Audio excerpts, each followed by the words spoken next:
Welcome to Nasdaq Trade Talks. I'm your host, Jill Malandrino, Global Markets Reporter at Nasdaq.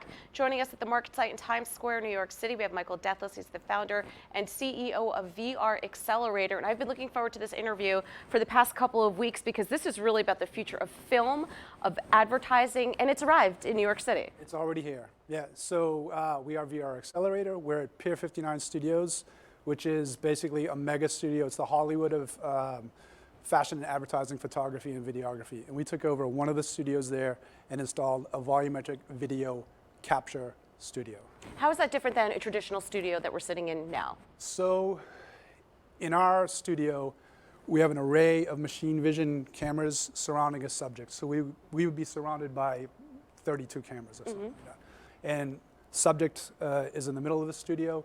So it could be an entertainer, it could be an athlete dribbling a ball, it could be a CEO giving a speech.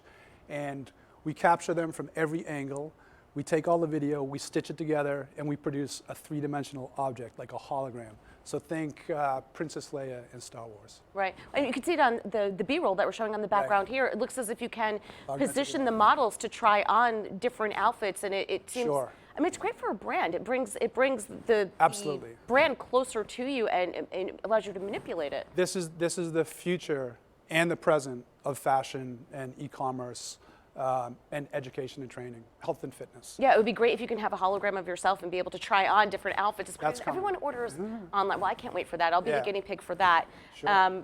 What's your outlook? What's the future here with all this technology? So the outlook is Oculus Quest is completely sold out. I don't know if you heard this. So you cannot get one even if you want one. They're all in back order. The Valve Index too. So the VR headsets are completely sold out. AR had an amazing year last year. I think Pokemon Go did like $200 million in August alone. So outlook is amazing for VR and AR right now. All right, so for VRAccelerator, you're primarily working with advertisers, sports, entertainment. Exactly. But it isn't just limited to that. It also works, we're getting calls from like pharmaceutical companies doing presentations at trade shows and that sort of a thing.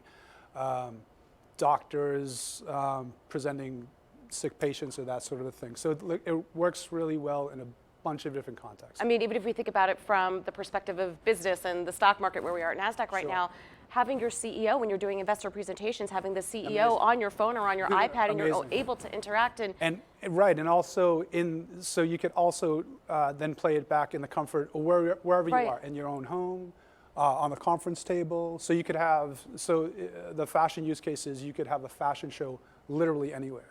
So you could be at whomever, Gucci's fashion show. And that makes so much sense, particularly for the younger generation where they're not going to be able to attend every fashion show. It's so limited in terms of scope of who can attend. Sure. So you could be sitting front row in your living room watching models on your favorite brands. I think that makes so much sense. It really is incredible to see what the future is with all this technology. Well, thank you so much for joining us at Nasdaq Market Site. That was fast. And thank you for joining me on Trade Talks. I'm Jill Malandrino, Global Markets Reporter at Nasdaq. Amazing.